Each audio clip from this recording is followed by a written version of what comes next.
These people really communicate in a different way, and that's okay. It's not wrong, it's just different. So understanding things that are important to them and what's happening in their world and bringing it back to user-friendly information is really critical for these people. They don't want 15 pages of theory behind it. They want, what are the tin tacks? What is actually what we can do? What can't we do?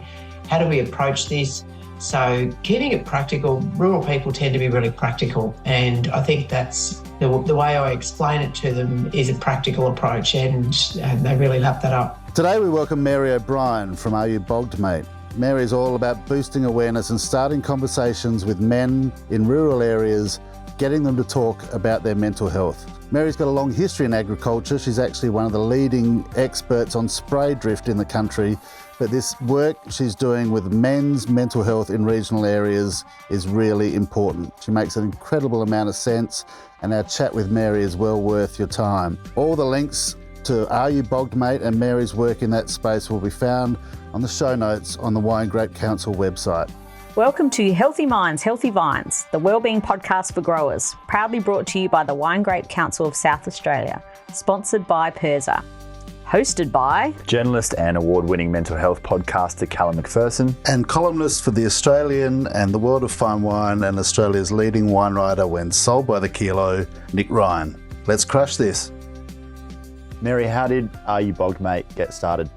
Unfortunately, it started on the back of 2 suicides in my local area, which rocks the community. These things have a quite a big ripple effect throughout the community and the region, to be honest. So it was, I guess, the shock of 2 suicides within 3 weeks over a Christmas period that really rattled me and made me start asking questions about mental health, and particularly with men.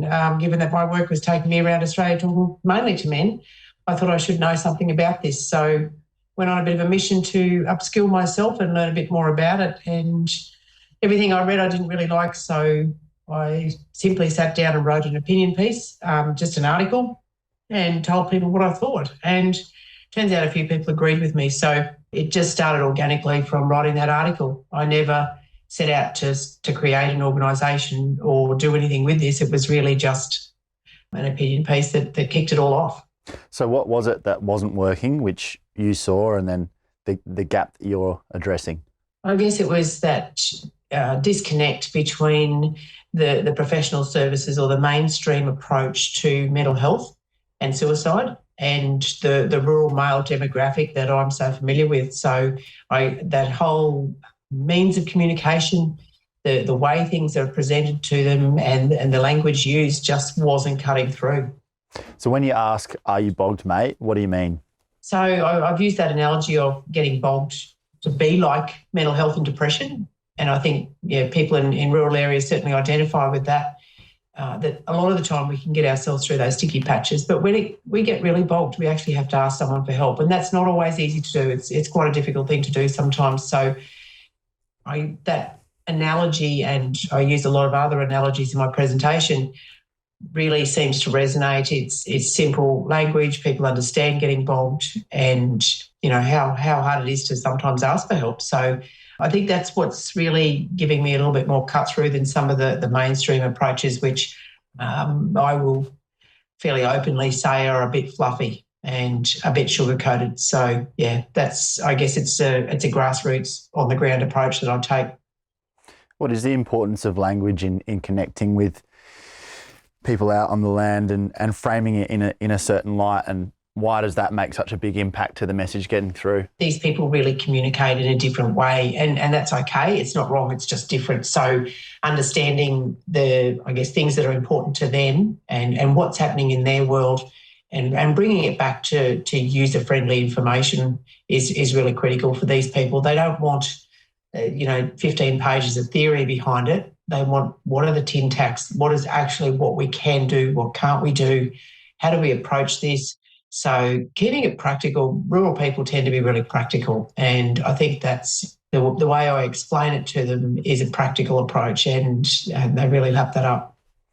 And suicide rates are high among men throughout our whole society. Why is it a different issue for country blokes compared to men in the city? Yeah, suicide is a major issue for men in this country right across the spectrum. Men account for 76% of the suicides in Australia, and I guess that tunnel vision or that one size fits all approach doesn't work. And men in the country tend to be probably that quintessential stoic Aussie male. We're also dealing with, so because of that, I guess that representation that they are that stoic, tough bloke in the bush, that they don't really have that help-seeking behaviour that we might find a little bit more commonly in metropolitan areas. And they don't want to admit that weakness. So it's really important that we frame it in a user-friendly way. But access to services is a massive thing in rural areas. So getting in to see someone to talk about this stuff is very difficult. And I think for a lot of these men, that going from their comfort zone into a clinical situation is really difficult and really hard because it's not where they're comfortable talking, and it's not the approach that works for these men. So men tend to communicate shoulder to shoulder rather than face to face. So being able to get out on the ground and have those conversations, leaning on the back of the ute or around a fire or somewhere where these blokes are comfortable, it's amazing the stuff that, the stuff that they will open up about when they would never do that in a clinical situation. When do you see them open up? Is that something that's progressive that takes a while to get to that point, or do you see people get there straight away? And what sort of a lasting impact does that have on them? I'm sure you end up building relationships with people that you see again and again. How have you seen people open up and then start to change the way they communicate in regard to suicide and mental health and just talking about how they're feeling? Yeah, look, some of them actually do it really quickly, and we've got this society that sort of man bashes, I guess, and says men don't do this and they do this wrong and they won't talk about their feelings and they won't open up. But the amount of men who come straight up to me after I've finished my talk and they will just put their hand out and shake my hand and say, my name's Bob and I've been bogged, and they will just start telling that story. Others will be a little bit more reserved about it and talk around the edges of it, but they will tell you the story. So I guess it's working to the strengths and weaknesses of how they communicate, and then particularly that shoulder-to-shoulder communication. I find it quite interesting because in my talk I talk about the shoulder-to-shoulder communication quite a fair bit, and then they come straight up to me, look me in the eye, shake my hand, and immediately turn to the side and communicate shoulder to shoulder. So it's, I've just told them they do that, and then they just come up and do it. It is very significant for men, and particularly rural men. So watching them unload or unpack that story is pretty powerful stuff because you can physically see their shoulders lift. It's like this weight is taken off them, and often there's a change in their voice. This big weight that they've been carrying for so long and they've never told another living soul is suddenly just a little bit lighter. Certainly some of those things are never going to go away, but we learn to manage them a bit better. And if I can help them in any tiny way with that, that's a great thing. It's nice to hear the feedback from some guys that I have had chats with or big chats with or phone communication with, to see them 6 months down the road that they've managed to get their life in a better place and themselves in a better place, and that's pretty rewarding stuff. Mary, you talk about some guys can find it easier to open up, but then there are others who talk around the issue. How important is it to have experienced ears hearing for the signs that can be picked up when someone's talking around the issue? I think anybody can really pick it up if they learn to listen, and I think that's a pretty important skill in this space, that when people start talking about going through a rough patch, it's asking those leading questions. So leading questions are questions that require an explanation answer. They're not questions that require a yes or no. So a question that's closed requires yes or no answer. So when you ask a leading question, if they say something about, work's been a bit rough lately, and so things like, tell me a little bit more about that. What's been happening there? What's going on in that space? And that can lead them into a little bit more depth and being able to expand on the simple statement of, work's been a bit crap lately. So they expand on that. And basically tease it out for them, or let them tease it out, but give them that space to do so.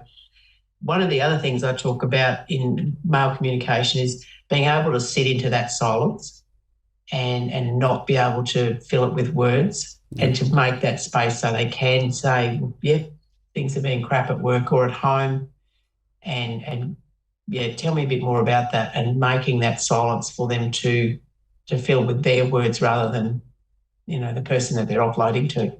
How has Are You Bogged, Mate been able to help with this issue overall? It seems like you do a whole lot all over the place, but what sort of initiatives or things in particular, like are you teaching these skills to men? Not so much what to ask about, but how to ask it. How are you getting through to people?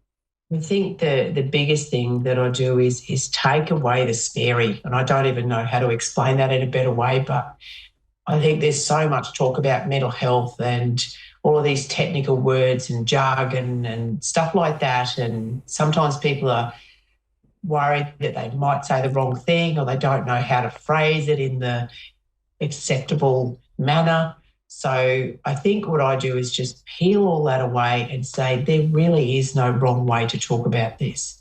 And, I do get blokes who say, well, my mate has said he wants to take his life. What do I do with that? So we work through some of those things.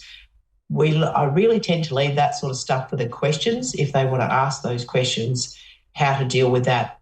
One of the things I focus on mainly is let's not get bogged. So what are the strategies that anyone can implement, not just men, but I do focus on the men, but what can we do to not get ourselves bogged down, and how to manage our mental health. But I talk about buckets. I don't talk about mental health. I talk about buckets. You've got a bucket and life dumps crap in it. And at some point you need to be able to get most of that out and empty that out. So it's taking time out for yourself and managing those stresses and those things that happen to us before it becomes a big festering problem. But it's important that they spend time with other men, and women need to spend time with other women as well. Sure, we need to do lots of things together as mixed groups, but one of the key things that men in society today, I believe, are it's frowned upon for men to have men things, like for blokes to do stuff together. And I think that's a really critical part of managing their mental health. And we have a society that celebrates women doing things together and having, female-only things. So to me, it's only fair that the men get to do the same. And I think it's a very important part of managing their mental health is spending time with those people around them, their mates, their family, whoever it is that they might offload to, and empty that bucket and control some of those stresses, or at least share them and get some advice, or before it becomes a big problem in their life, I think. How difficult is it working, with isolation in these situations? It's not like you can, in a lot of cases, can't just, pop down to the, around the corner to see a mate and catch up. We're talking about people who might be separated by significant distance. Are there ways that we can make that distance, disappear? Yeah, I think certainly communication is a major part of it. And we hear a lot of mainstream services talk about that isolation in rural areas. And I don't really think the isolation is a big problem until they have a problem. And people who live in rural areas really, they enjoy the isolation. They like being out on their farms or properties or stations. But it is important for them to also have contact with other people, whether that's with the people working on the station or the farm, whether that is with their community, and they have to make that time to do so. And I think it becomes a problem when people in isolated areas don't make that time for themselves and for their family to go to events. So if there is an event on, make the time to go to it and have some downtime and get to spend time with other people and communicate.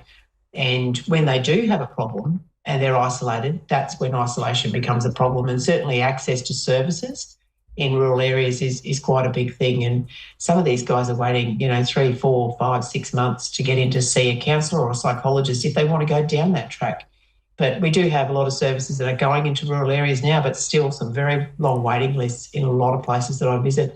So avoiding getting bogged in the first place is probably one of the key things. It doesn't matter what health condition we talk about. early detection and prevention is always the best option. So identifying when you possibly need a break, when do I need to take a week off or a fishing trip or a golfing weekend or whatever it is that you do to empty that bucket and to relax. So avoiding getting into that sticky situation. You've got an emphasis on helping blokes to know how to be there for a mate. What part does mateship play in all this? I think mateship's a huge thing right across Australia, in all parts of Australia. And I think we talk about, Aussies and mates, and I think that's ingrained in our culture, that it's a huge thing. And maybe that does come from some of the isolated areas that our mates are super important to us. And if we bog a machine, we need our mates to come and give us a hand to pull it out. And it's the same with anything we go through in life. And I think relying on our mates, whether that's our family or our friends or whomever it is in our world that we consider to be our mates, and having a couple of good mates, or at least one, that you can sit down and have that conversation and say, look, I'm a bit bogged at the moment and this is why. And just talking through it with somebody that you trust, somebody that's there for you, that's not going to make you feel bad about it and ashamed about it, because there is nothing to be ashamed of. Every single person gets a little bit bogged at some stage. And that's, I guess, normalising it is one of the things I do. Is everyone is going to be there at some stage, whether it's for an hour, a day, a year, a week, doesn't matter. Everyone's going to need a hand from their mates at some point. So mateship's a huge part of it. What stops blokes having that conversation?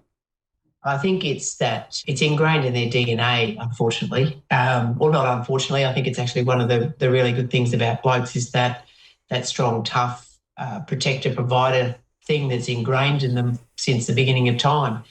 And that does play a role in this, that they don't have that help-seeking behaviour, but they will talk about this stuff. And I guess that's one of the things when I talk to groups of women, these men do talk about this stuff. They just talk about it in a different way because men and women communicate differently. So being able to make them feel in that, that easy spot where they are comfortable to talk about it, and they won't talk about it with everybody. And it's finding somebody that they know they can trust, and sometimes that's not their partner or their wife. And sometimes that's, from the conversations I have with men, that is because they are still in that protector provider role. And if, for example, I've had men say to me, I'm lying awake at 2 o'clock in the morning worrying about this, but I don't want to tell her because I don't want her to be lying awake at 2 o'clock in the morning worrying about it. One of us is enough. So they sometimes don't tell the person closest to them for, that simple reason of that they just want to protect them from this. So making sure that they have time with their mates that they may open up to and talk about this is a critical thing for blokes, I think. And what do you tell their mates on the receiving end of that? How to take that on and what to say or what not to say? Look, I don't think there is anything that you shouldn't say. What I do say to them is try not to go into that, oh, yeah, I've got all this crap going on too. Your turn to tell your story is another time. When you have a mate who is really trying to open up and talk about this stuff, just lean into it. Just sit into the silence and let them talk. Let them tell their story. You don't have to identify with it. You don't have to top it. You don't have to have a worse story, a similar story. Just listen to theirs. And that is probably the only thing that anybody needs to do for someone who is going through a tough time. And the thing is, with the signs and symptoms and what to look out for, we're looking for changes. We're looking for anything that's different. And we know inherently when something is not right with our mates, with our family, with our work colleagues. We know that if, so-and-so's just not themselves lately. So it's watching for any of those signs and then making that space and sit into that silence. And one of the things I tell ladies is that 2 men can sit in a boat and fish all day and say 6 words, yet still they have been there for each other, they have communicated and they've, had that bond and that mateship. And I think women find that quite difficult to understand because they, the bloke might come home from fishing and she says, well, what did you talk about? And he says, nothing. we have to talk about something. No, it's understanding that, two men can sit there in a boat and fish all day and still empty their bucket and heal and grieve and share that mateship without filling it with words. It's something that women find very difficult to do. How do you go taking all this on? I know it's very heavy and very close to your heart and you do a lot of good, but quite intense to hear all these stories all the time and have people confide in you and then have the stress of travel, and it's not an easy thing you do. How do you look after yourself? Yeah, I certainly do get to have some pretty heavy conversations. But most of the time I find that so rewarding that they've trusted me to have that conversation, or they felt comfortable enough to do that when they've just met me. I think that's amazing. I have to have, my own bucket, that life puts my, stuff in my bucket. But when they decide to empty their bucket to me, I can't let it go into mine. And I think that's the trick, is I can still listen, I can still hear, and I can still empathise, but I can't take that on because it's not my crap in my bucket. It's their crap in their bucket. So I have what I call a shit chute.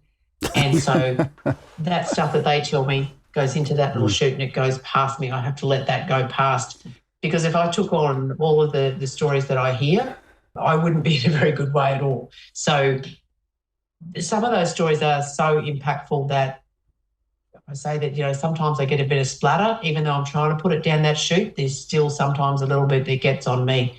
So one of the things that I do to empty my bucket, and I find it very good to clear my head and to, blow the cobwebs out, is driving. So luckily, driving is one of the things that I do to empty my bucket. Long straight road, flat road preferably, driving. So, I might do 3,000 or 4,000 Ks for the week, and that's quite good. I mean, yes, it's physically draining, so you're a little bit tired the next day when you get home, but otherwise that is something that I do. Gardening's another thing. I thoroughly believe you can bury a lot of problems with dirt. So I do like to get out in the garden. And I certainly don't get to do that as much as I'd like to. Let's tell us a bit about Virtual Psychologist. Yeah, so the Virtual Psychologist is an organisation that I've worked quite closely with. They provide a service to rural Australia, so free support, and they are a crisis support, because I'm not a crisis support service at all. So I leave that to the professionals. Any blokes who do contact me, we always direct them to one of the professional services out there that are crisis support.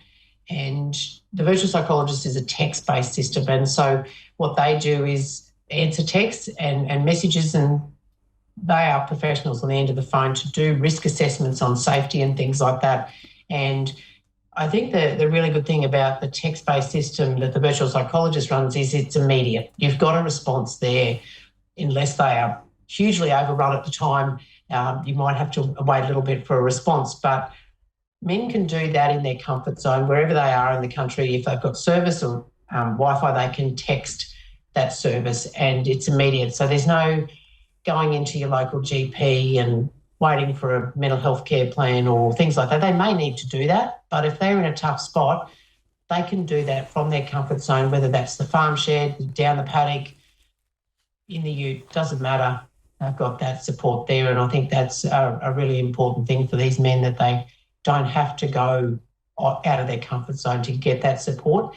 And because it's a text-based system, they often feel more comfortable putting that into a text rather than talking face-to-face with someone. So I think we need a variety of services out there that work for the variety of people we have. Some people really like to go and sit face-to-face with someone and have that conversation. But the rural men that I talk to, I find most often they are uncomfortable with that situation. So that's why I'm a huge supporter of what the Virtual Psychologist does with a text-based system. And then there's a program called Farm Sitters as well, if you need a bit of time off of your property. What about that one? How's that one work?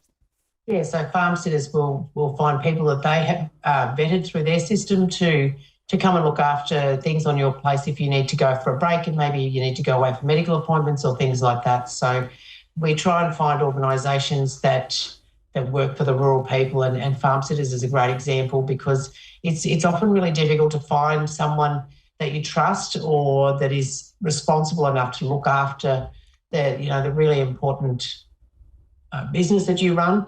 But I think the other thing with rural people, it's not just their business, that's their home. So it's all that tangled web between business and home. Some people might have pets, chooks, horses, troughs, all sorts of things. So having someone that has, basically gone through a process of elimination to find people who are trustworthy and responsible to do that work is a great service. We've talked a lot about how important it is to understand the language of rural people and to speak the language of rural people. What are the pathways for kids who might be thinking about careers and in this space? What are the pathways for rural kids to get into the courses that that may make them really good workers in their community in this space? Yeah, look, I strongly encourage more rural young people to get involved in this sort of work, because having that background and that knowledge in the rural sector, regardless of where you come from, to be able to speak the language of these people that you're trying to help, I think is critically important. I have had some men say to me, they went and saw this psychologist or counsellor, but they had no idea where they came from or what they did. And so they've really got to start from grassroots to explain that to them and what they do and how they do it. So I think, look, the opportunities in this country for anyone to get an education and to do what they want are absolutely limitless. And I think it's a wonderful country to get into anything you want to do. So it's not even just that mental health sector. Any career in agriculture, there's so many great pathways and so many careers out there for people to even just come and have a taste of life in rural Australia. So I strongly encourage people to get into it, and especially young rural people and young rural men. We need a few more men in this space, I think, too. And we do hear so much about mental health these days. It's very talked about. There are a lot of initiatives out there. COVID's really highlighted it. It's been one of the benefits of the pandemic, if there are any. How much are you seeing culture shift, especially among the men that you see day to day? Because part of it, we know we can talk to wear blue in the face, and that's part of the puzzle, but actually having that translate over to action and then generational change is the name of the game long term. So how much are you seeing what we're talking about cut through and actually have that effect on people? It certainly is talked about, and sometimes possibly too much, even given though that's what I do. But there's a big change out there.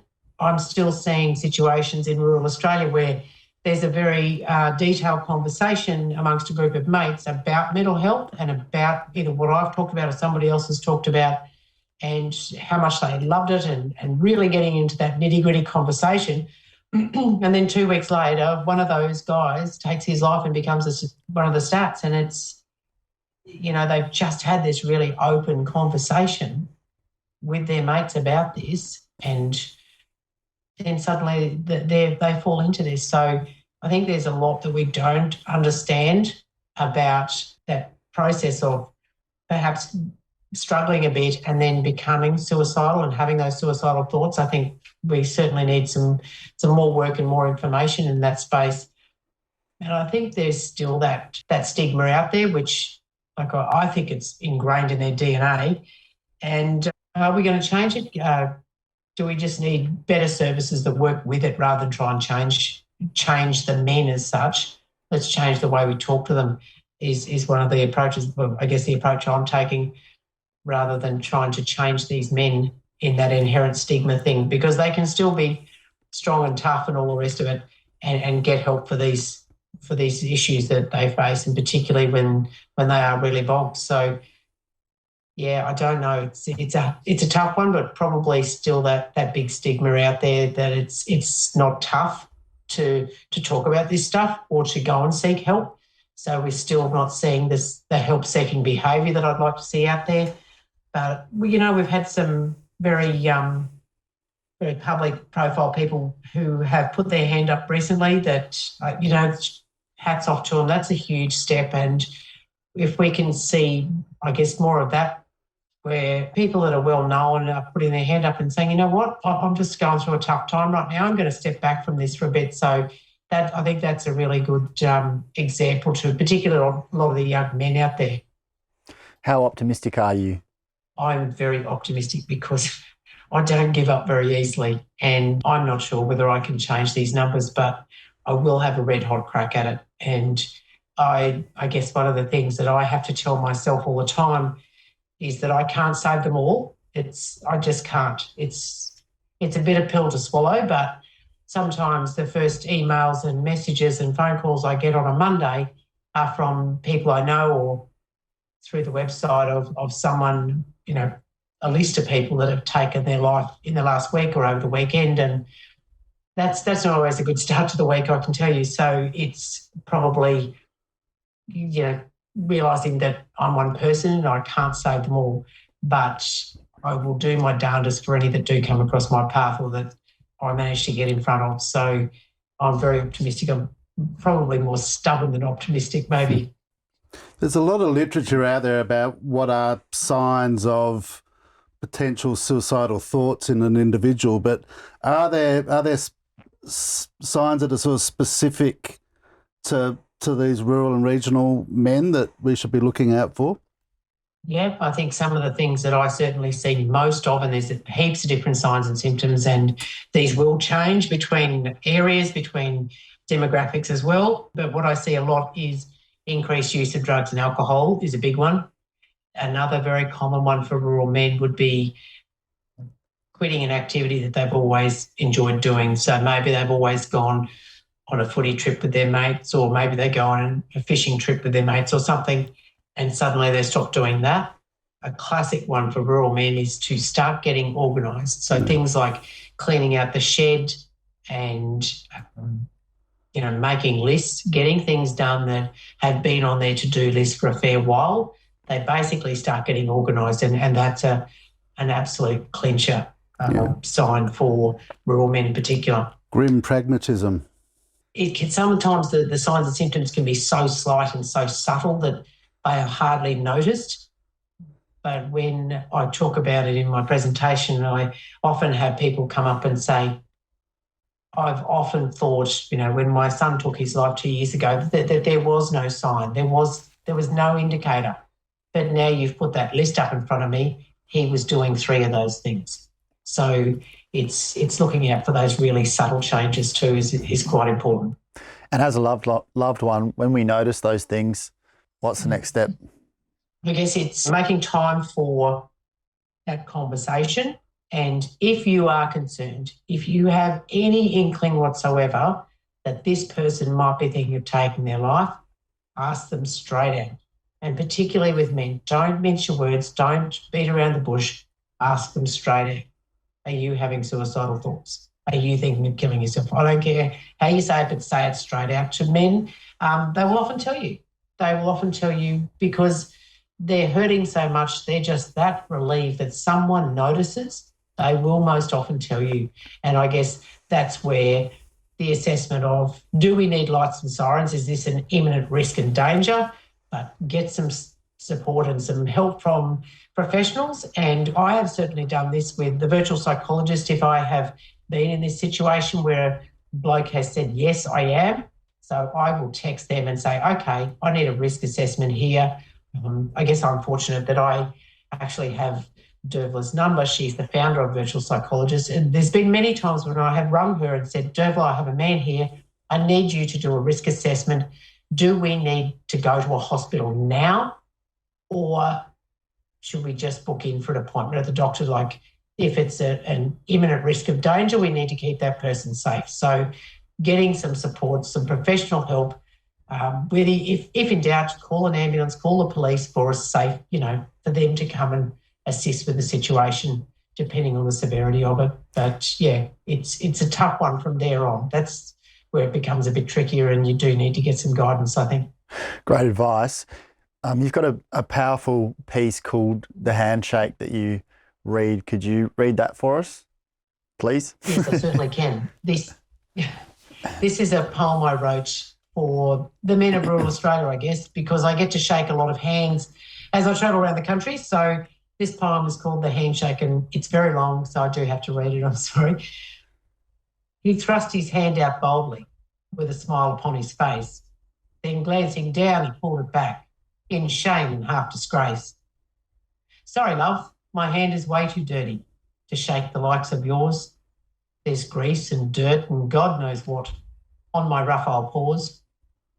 His smile just briefly faded as he wiped them on his shirt. Mate, won't bother me, I quickly said. It's just a bit of dirt. I wonder did he even see the story in his hand, all the blisters, cuts and bruises from him working on the land, the bent and broken finger from when the Mickey hit the gate, the cracked and blackened fingernail when he held a chisel for a mate. He may have seen those battle scars, but did he see the rest? The story of his life laid there, a toiler of the best. Those hands have cut the mulga, put out the licks and block, and from a muddy dam, they've pulled the dying stock. They guide the header through the crop, over hectares ripened gold. Then into church on Sunday, his partner's hand they hold. Embedded with black diesel grease and burrs from woolly sheep, they brush the frost off windscreens as he starts while others sleep. His hands have tied the truckie knots to hold the precious load. Then they steer the massive road train as it rumbles down the road. They proudly taught his son just how to hold that cricket bat. They clean the trough, shoe the horse, and help a lady change a flat. Leather they have polished and tightened up the girth. They gently break the yearling colt and draw mud maps in the dirt. These hands have bled so many times he scarcely feels the pain. They pass the footy, turn the snags and check the gauge for rain. That hand is locked in contracts. With his hand he gives his word. They have shovelled mud around the wheels and saved a baby bird. Hands have waved his hat about, pushing wieners up the race. They've held a tiny tea-set cup to see the smile upon her face. Hands have relocated brown snake when it somehow gets inside. They have evacuated green frogs and buried Fluffy when she died. Those hands have cracked a stockwhip and dressed a fly-blown sheep, and they rub his aching back as he dreams of bouts of sleep. Tough hands have dug the post holes and welded up the gate. They've rolled a fleece, cheered his team, and passed a cold one to a mate. They've wiped the sweat, chased the flies, and even broken up a fight. They tap the calculator buttons in his office late at night. Milking cows, digging grids, and carrying bags of grain. He has pressed those hands together as he muttered prayers for rain. They fix the pump, start the siphons, and scratch his troubled head. Then they rub his weary eyes as he finally heads to bed. These hands untangle Christmas lights, kids and tinsel everywhere. They check the crop has sprouted as they scratch into the ground. They tend the vines, they pick the fruit, and they crush the sweetest cane. Then they hold the tiny pushbike seat and cradle children in their pain. Hands that lay a wreath for Grandad as the haunting last post plays. They wrap around his family as he waits for better days. With these hands he fought the bushfire to save his neighbour's crop. They've tied his daughter's laces and thrown hay bales up on top. Those hands have fixed the windmill and split the ironbark log. They've shorn the rams, checked the crops, and cupped water for his dog. To safety they had pulled him up the stockyard rail, and they wiped away his silent tears when the crop got smashed with hail. He looked a little ill at ease as he stood there in the yard, especially when I grabbed his hand and shook it long and hard. I hope he understood that I saw much more than grime. Mate, it's just a bit of dirt, I added one more time. Looking past the grease and dirt, I see his joy, his pain, his tears. If you're watching with your heart, you'll see the story in his years.